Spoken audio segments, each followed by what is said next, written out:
My name's Stuart and this is the Royal Ramble. We've been away for a holiday break and oh my, is there a lot to talk about now that I'm back. We're getting ever close to this show's namesake, the Royal Rumble, and it looks like the WWE is trying to recreate the magic of 1992. Firstly, we've got the return of Chris Jericho to the Rumble lineup, and he has once again proclaimed that he's going to save the WWE. Now, I can't work out whether I'm excited or not for his return. I mean, I do like the purple pants, but I don't like babyface Jericho, much in the same way that I don't like babyface Dudley Boys. They're just a bit shit.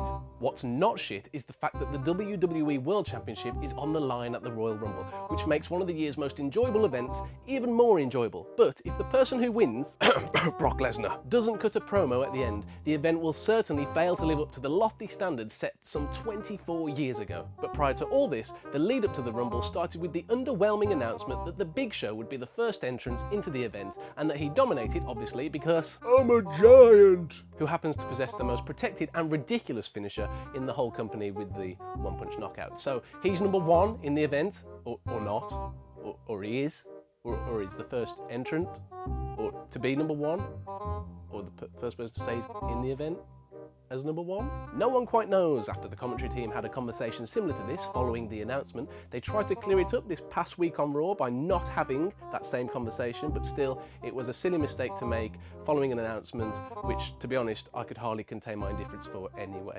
Speaking of the commentary team, they've had a busy week after they became embroiled in the Owens-Ambrose angle. I say embroiled, I mean they lost their commentary table after Owens powerbombed Ambrose through the table, proving beyond a doubt that not having a table just looks weird. Hence why this past week when Ambrose returned the favour by putting him through a table in the opening segment of Raw, after we came back from the commercial break, they were sitting at another table! Elsewhere, we've seen Vince McMahon being awesome on television. He came out, he flipped off his fans, and he treated us to several seconds of this, which is as brilliant as it is weird. Now, talking of brilliant, WWE may be wising up to how hideous its Divas title is after it asked people online to choose which belt needed a redesign, and obviously they chose that piece of shit. Of course, this isn't surprising to those of us who have eyes, because it's horrible.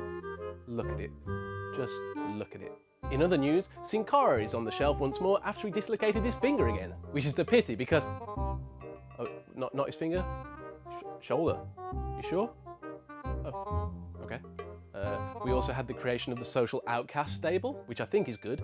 There are also rumblings that AJ Styles, Luke Gallows, Carl Anderson and Shinsuke Nakamura are WWE bound, which is good news because that means the Balor Club, or which is really the Bullet Club, may be, coming to fruition, and not just in NXT, because Finn Balor has said that his goals for 2016 include winning the WWE World Championship, a lofty goal indeed, but I'm not sure whether he'll be as over on the main roster as he is in NXT. His entrance has a lot to do with why he's so over, as well as his very good wrestling abilities, but I'm not sure that the cross-dressing ballerina entrance will have the same ta-da feeling as it does in the smaller arenas. Although it did hold up quite well at NXT TakeOver London, but that was the most annoying crowd in the world, and I say that being British.